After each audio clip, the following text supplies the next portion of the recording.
ನಾವು ಮಾಡೋ ಲೆಕ್ಕಾಚಾರಕ್ಕಿಂತ ಭಗವಂತನ ಲೆಕ್ಕಾಚಾರ ಯಾವಾಗಲೂ ಸರಿಯಾಗೇ ಇರುತ್ತೆ. ಅವರವರ ಯೋಗ್ಯತೆಗೆ ತಕ್ಕಂತೆ ಯಾರಿಗೆ ಏನನ್ನು ಕೊಡಬೇಕು, ಯಾರನ್ನ ಎಲ್ಲಿ ಇಡಬೇಕು ಅವನಿಗೆ ಚೆನ್ನಾಗಿ ಗೊತ್ತಿದೆ. ಮನಸ್ಸಿನ ನೋವು ಹೆಚ್ಚಾದಾಗ ಜೀವನವೇ ಸಾಕನಿಸ್ತದೆ, ಆದ್ರೆ ಜವಾಬ್ದಾರಿ ನೆನೆಸ್ಕೊಂಡಾಗ ಬದುಕಿ ಬಾಳಬೇಕೆನಿಸ್ತದೆ. ನಿಜ ಅಲ್ವಾ? ಕೈ ಹಿಡಿದು ಭವಿಷ್ಯ ಹೇಳೋರು ಊರ್ ತುಂಬ ಸಿಗ್ತಾರೆ, ಆದ್ರೆ ಕೈ ಹಿಡಿದು ಭವಿಷ್ಯ ರೂಪಿಸೋರು ಜನ್ಮ ಕೊಟ್ಟ ತಂದೆ ತಾಯಿ ಮಾತ್ರ. ಕೋಟಿ ಇದ್ದರೂ ಬದುಕುಳಿಯುವುದು ಋಣವಿದ್ದಷ್ಟೇ, ಹಣವಿದ್ದಷ್ಟಲ್ಲ.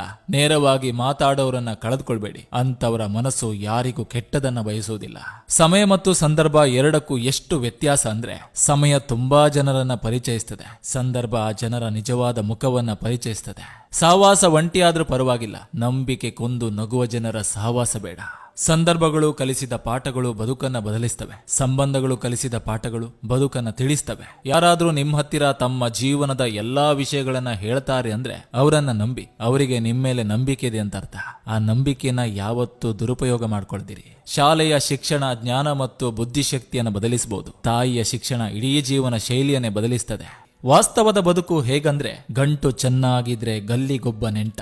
ಭೂಮಿಗೆ ಭಾರ ಆದ್ರೂ ಪರವಾಗಿಲ್ಲ, ಆದ್ರೆ ಬೇರೆಯವರ ಮನಸ್ಸಿಗೆ ಎಂದೂ ಭಾರ ಆಗಬಾರ್ದು. ಮನಸ್ಸೊಳಗೆ 1000 ಸಮಸ್ಯೆಗಳು ಸವಾಲುಗಳಿದ್ದರೂ ಮುಖದ ಮೇಲಿನ ಒಂದು ನಗು ಬದುಕನ್ನ ತುಸು ಮಟ್ಟಿಗಾದರೂ ಸುಂದರಗೊಳಿಸ್ತದೆ.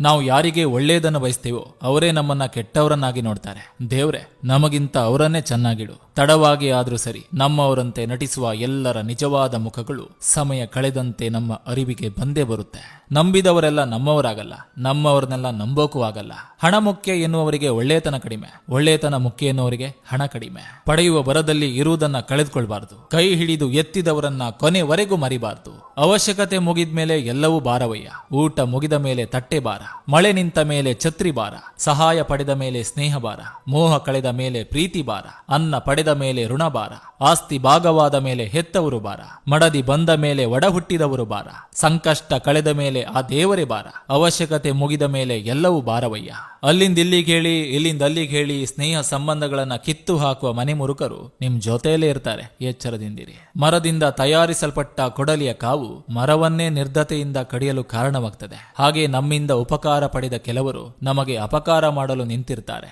ಬಡವನಾಗಿ ಹುಟ್ಟುವುದು ತಪ್ಪಲ್ಲ, ಬಡತನವೇ ಹೆದರಿ ಓಡಿ ಹೋಗುವಂತೆ ದುಡಿಬೇಕು. ಪ್ರತಿ ಬೆವರಿನ ಹನಿಗೂ ಪ್ರತಿಫಲವನ್ನ ಪರಮಾತ್ಮ ಕೊಟ್ಟೇ ಕೊಡ್ತಾನೆ. ನಿಮ್ಮ ಸಮಸ್ಯೆಗಳನ್ನು ಸಂಬಂಧಿಕರಲ್ಲಿ ಹೇಳಿಕೊಳ್ಬೇಡಿ, ಯಾಕಂದ್ರೆ ಅನುಕಂಪ ತೋರುವುದಕ್ಕಿಂತ ಮತ್ತೊಬ್ಬರಿಗೆ ಹೇಳಿಕೊಂಡು ನಗುವವರೇ ಹೆಚ್ಚು. ಸೋಲಿನಿಂದ ಪಾಠ ಕಲಿಬೇಕು, ನೋವಿನಿಂದ ಬದುಕು ಅರಿಬೇಕು. ನನ್ನನ್ನು ನಂಬಿದವರನ್ನ ನಾನು ಮೋಸ ಮಾಡುವುದಿಲ್ಲ, ನನ್ನನ್ನು ಮೋಸ ಮಾಡಿದವರನ್ನ ಮತ್ತೆ ಜೀವನದಲ್ಲಿ ಎಂದೆಂದಿಗೂ ನಂಬುವುದಿಲ್ಲ. ಇದೇ ನನ್ನ ವ್ಯಕ್ತಿತ್ವ.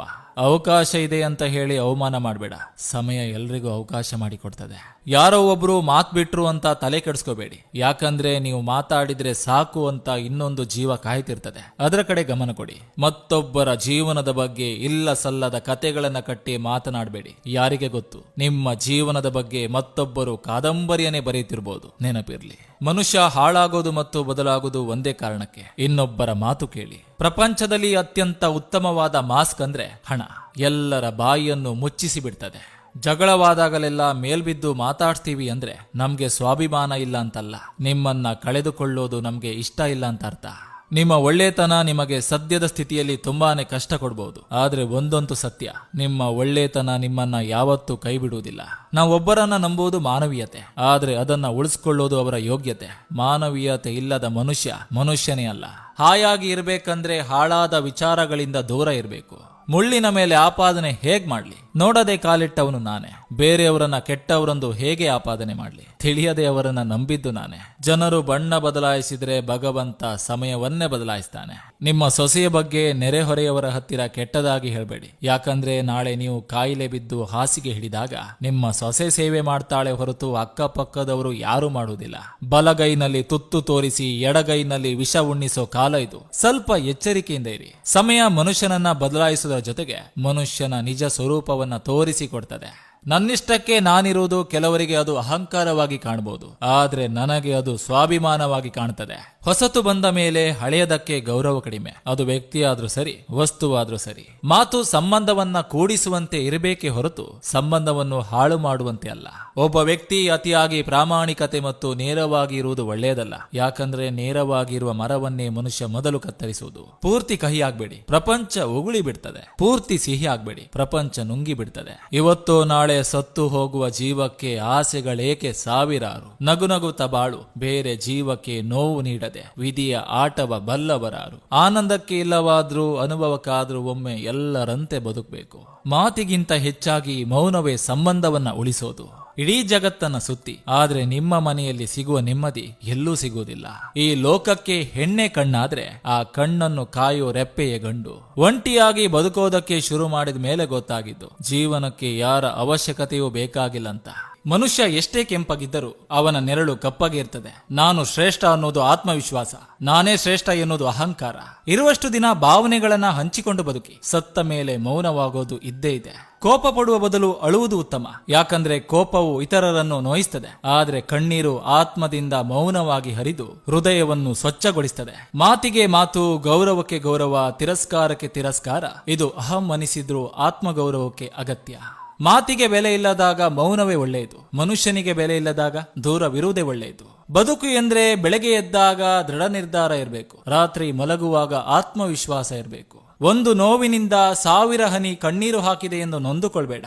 ಆ ಒಂದು ನೋವಿನಿಂದ ಲಕ್ಷಗಟ್ಟಲೆ ಅನುಭವ ಪಡೆದೆ ಎಂದು ಖುಷಿ ಪಡು. ಆ ಅನುಭವಗಳೇ ನಿನ್ನ ಉನ್ನತ ಜೀವನದ ದಾರಿಗೆ ಸ್ಫೂರ್ತಿ. ಸಮುದ್ರದ ಅಲೆಗಳಂತೆ ದೃಢವಾಗಿ ನಿಲ್ಲು. ಪರಿಸ್ಥಿತಿ ಹೇಗೆ ಇರಲಿ, ತಾಳ್ಮೆಯಿಂದ ಗೆಲ್ಲು. ಹೇ ಪರಮಾತ್ಮ, ನನ್ನ ಜೀವನದಲ್ಲಿ ನಡೆಯುತ್ತಿರುವ ಆಗು ಹೋಗುಗಳ ಬಗ್ಗೆ ಸ್ಪಷ್ಟತೆ ಇಲ್ಲ, ಆದ್ರೆ ಏನೇ ಆದರೂ ನೀನು ನನ್ನ ಜೊತೆ ಇರುವೆ ಎನ್ನುವ ನಂಬಿಕೆ ಮಾತ್ರ ಹೋಗೋದಿಲ್ಲ. ಕನಸಿನ ಗೋಪುರ ಕಟ್ಟಿ ನಿರೀಕ್ಷೆಯಲ್ಲಿ ಬದುಕುವುದಕ್ಕಿಂತ ಬದುಕು ಬಂದಂತೆ ಅನುಭವಿಸುತ್ತಾ ನೆಮ್ಮದಿ ಕಾಣುವುದು ಉತ್ತಮ. ತಿಂದ ಅನ್ನ ಶಾಶ್ವತವಾಗಿ ಯಾರ ಹೊಟ್ಟೆಯಲ್ಲೂ ಇರಲ್ಲ, ಆದರೆ ಹಸಿವು ನೀಗಿಸಿದ ಆ ಗಳಿಗೆಯನ್ನು ಅರಿತವರು ಎಂದೂ ಮರೆಯಲಾರರು. ಎಲ್ಲರೂ ಇಷ್ಟೇನಾ? ಮೊದಲಿನ ತರ ಕೊನೆಯವರೆಗೆ ಯಾರೂ ಇರಲ್ಲ. ಯಾರೋ ಹೇಳುತ್ತಿದ್ರು, ಹೆಣ್ಣು ಕರಗುವುದು ಕೇವಲ ಹಣಕ್ಕೆ ಮಾತ್ರ ಅಂತ. ಅವರಿಗೇನು ಗೊತ್ತು? ಅವಳ ಮನಸ್ಸು ಕರಗುವುದು ಹಣಕ್ಕ, ಅವಳನ್ನ ಪ್ರೀತಿಸೋ ಗುಣಕ್ಕೆ ಅಂತ. ಬೇಡವಾದ ವಿಷಯಗಳಿಂದ ದೂರವಿದ್ದರೆ ಬೇಕಾದಷ್ಟು ನೆಮ್ಮದಿ ಸಿಗ್ತದೆ. ಒಂಟಿತನ ಅಂದ್ರೇನೆ ಗಟ್ಟಿತನ. ಯಾವಾಗಲೂ ನಮ್ಮ ಸಂತೋಷವನ್ನ ನಮ್ಮಲ್ಲೇ ಹುಡುಕಬೇಕು. ಇನ್ನೊಬ್ಬರಿಂದ ಸಿಗುವ ಖುಷಿ ತಾತ್ಕಾಲಿಕ. ಜೀವನದ ಅತೀ ದೊಡ್ಡ ಸಾಧನೆ ಅಂದ್ರೆ ಯಾರ ಜೀವನವನ್ನು ಹಾಳು ಮಾಡದೆ ಬದುಕುವುದು. ಮನುಷ್ಯನು ಮುಹೂರ್ತ ಇಲ್ಲದೆ ಹುಡ್ತಾನೆ, ಮುಹೂರ್ತ ಇಲ್ಲದೆ ಸಾಯ್ತಾನೆ. ಆದ್ರೂ ಕೂಡ ಜೀವನ ಪರ್ಯಂತ ಶುಭ ಮುಹೂರ್ತದ ಹಿಂದೆ ಓಡ್ತಾ ಇರ್ತಾನೆ. ಕೈಯಲ್ಲಿ ಇನ್ಕಮ್ ಇದ್ರೆ ಮಾತ್ರ ಜೀವನದಲ್ಲಿ ವೆಲ್ಕಮ್ ಇರ್ತದೆ. ಕಾರಣವಿಲ್ಲದೆ ಹೃದಯ ತುಂಬಿ ನಗುತ್ತಿದ್ದ ಕಾಲವದು, ಕಾರಣವನ್ನು ಮರೆಮಾಚಲು ನಗುವ ಕಾಲವಿದು. ಕೋಪದಲ್ಲಿ ದೂರ ಹೋದವರು ಮರಳಿ ಬಂದರೂ ಬರಬಹುದು, ಆದ್ರೆ ನೋವ ಮನದಲ್ಲಿ ಬಚ್ಚಿಟ್ಟು ನಗು ನಗುತ್ತಾ ದೂರ ಹೋದವರು ಎಂದಿಗೂ ಮರಳಿ ಬರುವುದಿಲ್ಲ. ದೇಹಕ್ಕೆ ದಣಿವಾದಾಗ ಬರೋ ಗಾಢ ನಿದ್ರೆ ಮನಸ್ಸಿಗೆ ನೋವಾದಾಗ ಬರೋ ಹಾಗಿದ್ರೆ ಮಲಗಿ ಎಲ್ಲವನ್ನು ಮರಿಬಹುದಿತ್ತು. ಕೆಲವರು ತಾವು ನೆಟ್ಟಗೆ ಇಲ್ಲದೆ ಇದ್ರೂನು ಇನ್ನೊಬ್ಬರ ಬಗ್ಗೆ ಕೆಟ್ಟದಾಗಿ ಮಾತಾಡೋದನ್ನ ಬಿಡಲ್ಲ. ನಿಮಗೆ ಯಾರಾದ್ರೂ ಕೆಟ್ಟದಾಗಿ ಮಾತಾಡಿದಾಗ 2 ರೀತಿ ತಿಳಿದುಕೊಳ್ಳಿ. ಮಾತು ಮುಖ್ಯವೋ, ಮನುಷ್ಯ ಮುಖ್ಯವೋ? ಮನುಷ್ಯ ಮುಖ್ಯವಾದ್ರೆ ಮಾತನ್ನು ಮರೆತು ಬಿಡಿ, ಮಾತೇ ಮುಖ್ಯವಾದ್ರೆ ಮನುಷ್ಯನನ್ನು ಮರೆತು ಬಿಡಿ. ಇಷ್ಟಪಟ್ಟಿದ್ದು ಸಿಗಲ್ಲ ಎಂದು ಕೊರಗಬೇಡಿ. ಇಷ್ಟಪಟ್ಟಿದ್ದಕ್ಕಿಂತ ಅದ್ಭುತವಾಗಿರುವುದು ನಿಮಗೆ ಸಿಗುವುದು. ಸ್ವಲ್ಪ ಕಾದು ನೋಡಿ. ಸಹಿಸಿಕೊಂಡು ಇರುವವರಿಗೆ ಮಾತ್ರ ನಮ್ಮವರು. ಒಂದು ಸಾರಿ ತಿರುಗಿ ಬಿದ್ರೆ ಯಾರು ನಮ್ಮವರಲ್ಲ. ಇಷ್ಟೇ ಈಗಿನ ಸಂಬಂಧಗಳು. ದೇವಸ್ಥಾನದ ಆವರಣದಲ್ಲಿ ಪಾದರಕ್ಷೆ ಬಿಟ್ಟು ಒಳಗೆ ಹೋದ್ರೆ ಸಾಲದು, ಅಹಂಕಾರವನ್ನ ಬಿಟ್ಟು ಹೋಗ್ಬೇಕು. ಕರ್ಣ ಎಂದರೆ ಕೇವಲ ಒಂದು ಹೆಸರಲ್ಲ, ಜೀವನದ ಪಾಠ. ಒಂದು, ಬೇರೆಯವರಿಗೆ ಕೊಟ್ಟಿದ್ದನ್ನು ಒಂದು ಬಾರಿ ಉಸಿರಿಡುವ ಮುನ್ನವೇ ಮರೆತು ಬಿಡು. 2, ಬೇರೆಯವರಿಂದ ಪಡೆದದ್ದನ್ನು ಕೊನೆ ಉಸಿರಿರುವವರೆಗೂ ನೆನಪಿನಲ್ಲಿಡು. ದೈನಂದಿನ ಕೆಲಸ ಮುಗಿಸಿ ಕೈಯಲ್ಲಿ ತಿಂಡಿಯ ಪೊಟ್ಟಣ ಹಿಡಿದು ಮನೆಗೆ ತವಕದಿಂದ ಓಡುವ ತಂದೆಯ ಮನಸ್ಸಲ್ಲಿರುವುದು ಒಂದೇ ಒಂದು ಚಿಂತೆ, ನಾನು ಮನೆಗೆ ತಲುಪುವ ವೇಳೆಗೆ ಮಕ್ಕಳು ಮಲಗದೇ ಇರಲಿ ಎಂದು ಮಾತ್ರ. ನೀವು ನಿಯತ್ತಿನಿಂದ ನಡೆದುಕೊಂಡ್ರೆ, ಪ್ರಾಮಾಣಿಕರಾಗಿದ್ರೆ, ನೇರ ವರ್ತಿಸುವವರಾದ್ರೆ ನಿಮ್ಮನ್ನು ಹೆಚ್ಚು ಮಂದಿ ಇಷ್ಟಪಡಲ್ಲ. ಆದ್ರೆ ನಿಮ್ಮನ್ನು ಇಷ್ಟಪಟ್ಟವರೆಲ್ಲ ಯೋಗ್ಯರು, ಪ್ರಾಮಾಣಿಕರು ಆಗಿರ್ತಾರೆ. ಎಲ್ಲರನ್ನು ಸ್ನೇಹಿತರನ್ನಾಗಿ ಮಾಡಿಕೊಳ್ಳುವ ಬದಲು ಯೋಗ್ಯರನ್ನು ಸನಿಹದಲ್ಲಿಟ್ಕೊಳ್ಬೇಕು. ಅದಕ್ಕೆ ನೀವು ಯೋಗ್ಯರಾಗಿರ್ಬೇಕು. ಕೆಲಸ ಮತ್ತು ದೇವರನ್ನ ಪ್ರೀತಿಸಿ, ಯಾಕಂದ್ರೆ ಈ ಇಬ್ಬರು ನಮಗೆ ಎಂದಿಗೂ ಮೋಸ ಮಾಡುವುದಿಲ್ಲ. ನಂಬಿಸಿ ದ್ರೋಹ ಮಾಡಿದವರಿಗೂ ಧನ್ಯವಾದ ಹೇಳಲೇಬೇಕು. ಯಾಕೆ ಗೊತ್ತಾ? ಎಲ್ಲರ ಮೇಲೂ ನಂಬಿಕೆ ಇಡಬಾರದು ಎಂಬ ಪಾಠ ಕಲಿಸಿಕೊಟ್ಟಿದ್ದಕ್ಕೆ. ಸೋಲುಗಳ ಹೊಡೆತ, ಅವಮಾನಗಳ ಹೊಡೆತ, ಬಡತನದ ಹೊಡೆತ ಬಿದ್ದಾಗಲೇ ಮನುಷ್ಯನ ಬದುಕು ಬದಲಾಗುವುದು. ಮನೆ ಜಗಳಗಳು 4 ಗೋಡೆಯ ಮಧ್ಯೆ ಇರಬೇಕೆ ಹೊರತು ಊರಲ್ಲೆಲ್ಲ ಹರಡಿ ಮೂರನೆಯವರು ನಗುವಂತೆ ಇರಬಾರದು. ವಯಸ್ಸಿಗಿಂತ ಮುಖ್ಯ ನಮ್ಮ ಭಾವನೆಗಳಿಗೆ ಸ್ಪಂದಿಸುವ ಮನಸ್ಸು. ಯಾವ ವ್ಯಕ್ತಿಯು ಕೆಟ್ಟ ದಿನಗಳನ್ನು ತನ್ನ ಜೀವನದಲ್ಲಿ ನೋಡಿರ್ತಾನೋ ಅವನು ಎಂದಿಗೂ ಬೇರೆಯವರಿಗೆ ಕೆಟ್ಟದನ್ನು ಬಯಸುವುದಿಲ್ಲ. ಸಂಬಂಧಗಳು ತಾನಾಗಿ ದೂರವಾಗುವುದಿಲ್ಲ. ಸಂಬಂಧಿಸಿದವರ ವರ್ತನೆ, ಅಹಂಕಾರ, ನಿರ್ಲಕ್ಷ್ಯದಿಂದ ದೂರವಾಗ್ತವೆ. ಒಬ್ಬರ ಕಷ್ಟಕ್ಕೆ ನೀನಾದ್ರೆ ನಿನ್ನ ಕಷ್ಟಕ್ಕೆ ಆ ದೇವರು ಯಾರನ್ನಾದ್ರೂ ಸೃಷ್ಟಿ ಮಾಡ್ತಾನೆ. ಅಂದವನ್ನು ನೋಡಿದ್ರೆ ದಿನಕ್ಕೊಬ್ಬರು ಇಷ್ಟವಾಗ್ತಾರೆ, ಮನಸ್ಸನ್ನು ನೋಡಿದ್ರೆ ಜೀವನಕ್ಕೊಬ್ಬರೇ ಇಷ್ಟ ಆಗ್ತಾರೆ. ಈ ಲೋಕದಲ್ಲಿ ಅಂತ ಮನಸ್ಸು ದುಬಾರಿ. ಒಬ್ಬ ವ್ಯಕ್ತಿ ಜೊತೆ ಪರಿಚಯ ಬೆಳೆಸ್ಕೊಳ್ಳಿ, ತಪ್ಪಿಲ್ಲ. ಆದ್ರೆ ಆ ವ್ಯಕ್ತಿಗೆ ತುಂಬಾ ಅಡಿಕ್ಟ್ ಆಗ್ಬೇಡಿ. ಒಂದು ದಿನ ಅವರು ಮಾತಾಡಿಲ್ಲ ಅಂದ್ರೆ ಪ್ರಾಣ ಹೋಗುವಷ್ಟು ನೋವಾಗುತ್ತೆ. ಚಿಂತೆಗಿಂತ ದೊಡ್ಡ ಕಾಯಿಲೆ ಇಲ್ಲ, ಖುಷಿಗಿಂತ ದೊಡ್ಡ ಔಷಧಿ ಇಲ್ಲ. ಬೆಂದಷ್ಟು ರೊಟ್ಟಿಗೆ ರುಚಿ ಜಾಸ್ತಿ, ನೊಂದಷ್ಟು ಬದುಕಿಗೆ ಅರ್ಥ ಜಾಸ್ತಿ. ಎಲ್ಲಾ ಇದ್ದು ಬದುಕೋದು ದೊಡ್ಡದಲ್ಲ, ಏನಿಲ್ಲದಿದ್ದರೂ ಬದುಕಿ ತೋರಿಸ್ತೀವಲ್ಲ ಅದೇ ಜೀವನ. ಹಣದ ಜೊತೆ ಜನ ಇರಬಹುದು, ಆದ್ರೆ ಒಳ್ಳೆಯ ಗುಣದ ಜೊತೆ ದೇವರು ಸದಾ ಇರ್ತಾನೆ. ಮತ್ತೊಬ್ಬರ ಸಂತೋಷವನ್ನೇ ಬಯಸುವ ಮನಸ್ಸು ತನ್ನಲ್ಲಿರುವ ನೋವುಗಳನ್ನು ಎಂದಿಗೂ ಲೆಕ್ಕ ಹಾಕುವುದಿಲ್ಲ. ಮಾತನಾಡಿ ಬೆಲೆ ಕಳೆದುಕೊಳ್ಳೋದಕ್ಕಿಂತ ಮೌನವಾಗಿ ದೂರವಿರುವುದೇ ಲೇಸು. ಪ್ರತಿ ವಸ್ತುವಿಗೆ ಬೆಲೆ ಕಟ್ಟುವಷ್ಟು ಸಿರಿವಂತನಾಗು, ಆದ್ರೆ ಪ್ರತಿಯೊಬ್ಬರ ಭಾವನೆಗಳಿಗೆ ಬೆಲೆ ಕೊಡದಷ್ಟು ಬಡವನಾಗಬೇಡ. ದಾಹ ದಾಹ, ಮಳೆ ಇಲ್ಲ, ನೀರಿಲ್ಲ, ಕೆರೆ ಕಟ್ಟೆಗಳೆಲ್ಲ ಬರಿದಾಗಿ ಹೋಗಿವೆ, ನದಿ ಬತ್ತಿ ಹೋಗಿದೆ, ಜನರಿಗೂ ಜಾನುವಾರುಗಳಿಗೂ ನೀರಿಲ್ಲ. ಅಯ್ಯೋ, ಏನು ಮಾಡೋದು? ನೀರಿಲ್ಲದೆ ಹೇಗೆ ಬದುಕೋದು? ನಾವು ಹೇಗೆ ಈ ಭೂಮಿ ಮೇಲೆ ಇರೋದು?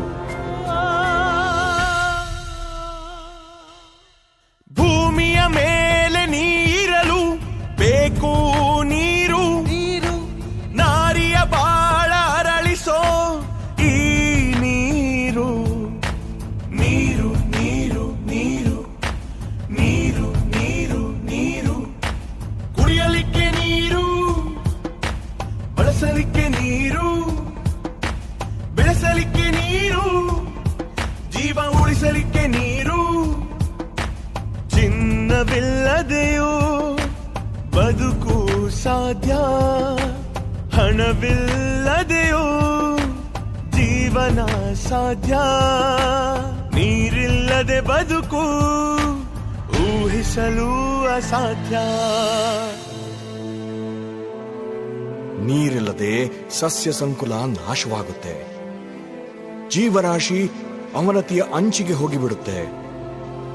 ಮಳೆ ಎಷ್ಟೊಂದು ಅವಶ್ಯಕ. ಕಾಡು ನಾಶ ಮಾಡಿ ಕಾಂಕ್ರೀಟ್ ಕಾಡು ಬೆಳೆಸಿದ ನಾವು ಈಗ ಅದರ ಫಲಿತಾಂಶವನ್ನ ನೋಡಬೇಕಾಗುತ್ತೆ. ಇಲ್ಲ, ಈಗಲಾದರೂ ಎಚ್ಚೆತ್ತುಕೊಳ್ತೀವ?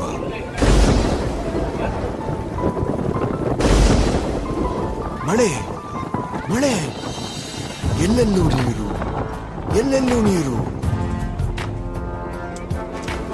ಕಾಪಾಡಿರಿ ನೀರ, ಗೌರವಿಸಿರಿ ನೀರ, ಉಳಿಸಿರಿ ಜೀವ ಜಲವ, ಮಾಡಿರಿ ಮಿತ ವ್ಯಯವ, ತೊಲಗಿಸಿರಿ ಬರದ ಭಯವ.